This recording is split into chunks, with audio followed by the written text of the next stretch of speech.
So the process. Let's talk about the process a little bit before we get to our time. There's a lot of notes here, but I have 4 things down, and it's all on a talking about a rocket, trying to use that metaphor, I guess. So number 1 is the launch. So this is fun. Yes. We love the start, right? We all love starting stuff. That's the fun part. And I think, I used to say, and I don't think this applies as much anymore because I'm so mature. So grown up. But I used to say that New Year's was, or like New Year's Eve, around that time was like my favorite holiday. Yeah. And it was because of that. It was because of fresh starts. Yes. It was because of the new beginning and all of that. So, but I think what happens is each of these I have a warning on there. So I got the launch and then I have warning. Yes. And so we get a false sense of accomplishment from starting something, don't we? Just started. Yeah. We have done nothing. Yeah, we haven't done anything. I mean, like, I know in meetings, like, Pastor and I will joke, like, we'll have a meeting. We usually will have a meeting about the year, Sure. And we get done with the whole meeting, been in there an hour or 2 hours, whatever, and like, all right, there we go. We accomplished the whole year. Yeah, we don't have to do nothing else. So true.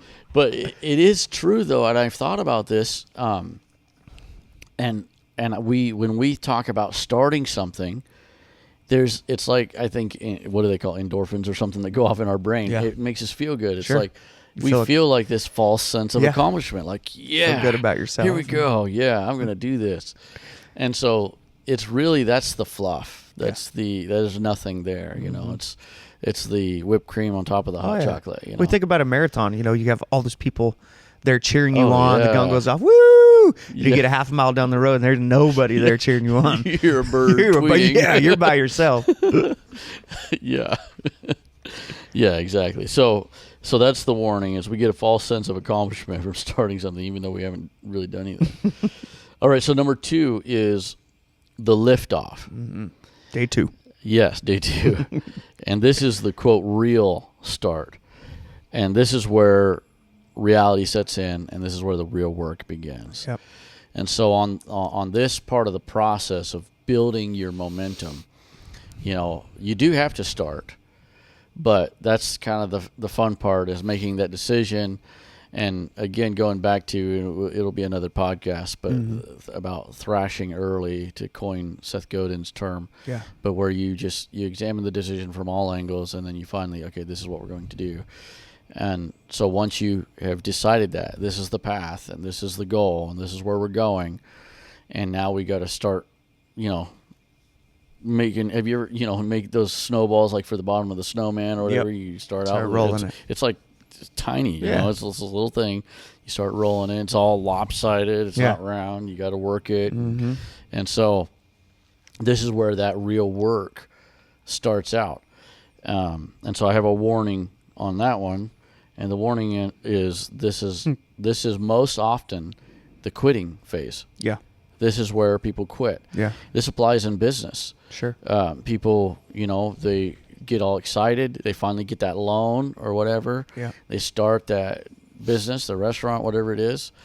And then, like you said, everybody's cheering them on, and the gun goes off, and then all of a sudden you're by yourself, and it's hard. Yeah. And you get to that hard spot, and that's where it's tempting to quit. Yeah. And the thing is, too, when the crowd's not there, it's not only easier to quit because it's you don't feel the energy of everybody else, but it's also nobody's looking. Yeah. Nobody cares. Nobody cares. Nobody will care if I quit. Yeah. But the kids do. Oh, yeah. And so that makes a difference. Yeah.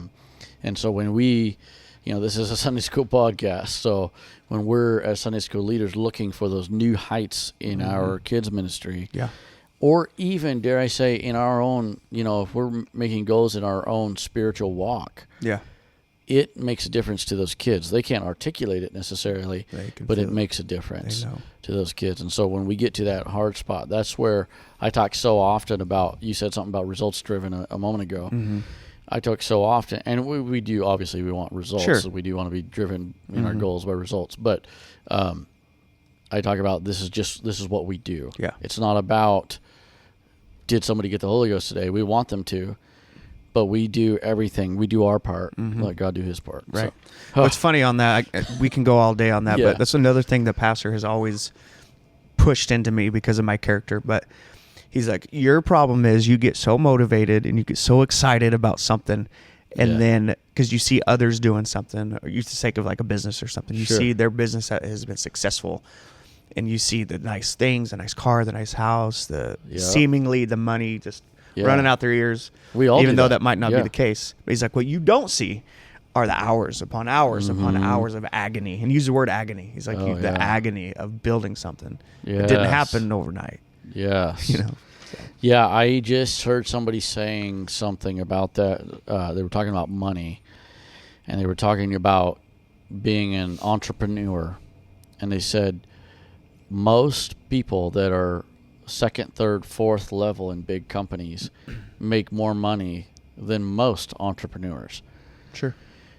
But we hear about the titans of the industries, right? The Jeff Bezos, the Elon Musk, the Mark Zuckerberg. We hear about these titans of industry, and they make, they're multi-billionaires. So we look at that. But he said not everybody's cut out to be an entrepreneur. No. And he said, if you are, go for it, but just know, and that agony reminded me of it, because he said, just know that you're going to go through a lot of pain. Yeah. Versus you could go work for a major company and make a lot of money and enjoy it. Yeah. And so, that's really good, because there's so much. It's like the analogies, the tip of the iceberg and all the stuff underneath, the duck that's floating across the water, and you look underneath and his feet are just going nuts, paddling. True. Okay, so we have the launch and we have the liftoff, and then number 3, supersonic turbulence. Now I had to look this up because I was like, what is it when the rocket's taking off and it's just shaking like crazy and stuff's falling off of it and all that. So supersonic turbulence is what it is. But this is often the most laborious and detailed phase. Yeah. So you have to work out the kinks of this whole process, and you're running into all the unforeseen conditions. You're just starting to get it going, and now you're running into all the problems that you didn't think about this. and so and now it feels like, because now you have invested a lot of time. Yeah. You've invested a lot of money maybe, and now it's like it's teetering on the brink of failure. Yeah. And it's all these issues, all these problems, all these headaches. Yeah. And that's the other thing that guy said about entrepreneur. You could work 8 hours a day and make that good money. Entrepreneur, it never 40 stops. hours. Yeah, you got to keep on going. And so, and you've seen some success, but you're not quite there yet. And so the warning here is, this is where you begin to question your direction. Very true. And so this is worth it. You begin to question your resolve. So I still think that phase 2 is the high quitting phase. Yeah. And I think they say 50% of small businesses fail in, I can't remember it's like in a year. I think it's year 1. And we are in Washington State, which at one time was the highest per capita for small business. I don't know if it still is, but it was at one time. But and so with businesses, and then even in ministry and Sunday school ministry and launching into things. And again, all of these things that we're talking about, they don't apply if you're not doing something big. Oh, sure. If you're not doing something that's worthwhile, then it's easy. Doesn't matter. But you hit this supersonic turbulence when you're trying to launch a rocket. And so this is where you start to question your direction. Okay, we're out of time, but number 4 is atmospheric entry. Yeah. And so this is the breakthrough. This is the breakthrough. This is when you break through the atmosphere, and now all that work has launched you, and you can breathe. You can actually breathe. The machine's running. So you're seeing the results of your sustained effort. You feel like you can accomplish anything because now you have the momentum. So I remember John Maxwell. So he talks about this, the law of momentum, in his book, 21 Irrefutable Laws of Leadership. Yep. Favorite chapter. The big MO. The big MO. But he talks about that, and one of the things he states, I think it's in this that he talks about it, but he says something I like. He says, and he's talking about sports, like basketball, I think. He says, when you're winning, nothing hurts. Yeah. You can just go for it. But when you're losing, everything hurts. You're sore. Oh, yeah. And so it's kind of like when I open, this is obstacles appear smaller, achievements seem like they're right within reach. And so this is that point where you've made that effort and everything. You feel like you can accomplish anything. Yeah. The criticism when you're losing and when you're faltering, when you're in phase 2, that criticism cuts to the bone. Oh, yeah. But when you're in this phase, criticism, you brush it off. Yeah, it's like, hey, look what I'm doing. Yeah. Look what I'm accomplishing. Exactly. But the warning here is, and we kind of talked about it briefly, but it's tempting to coast. But this is the time to maximize that momentum. Again, that rubber band. Yes. Now's the time to stretch it all the way. Because it's easier to stretch at that point. Yeah, you're already exactly. in the moment. You're already there, so just take it all the way.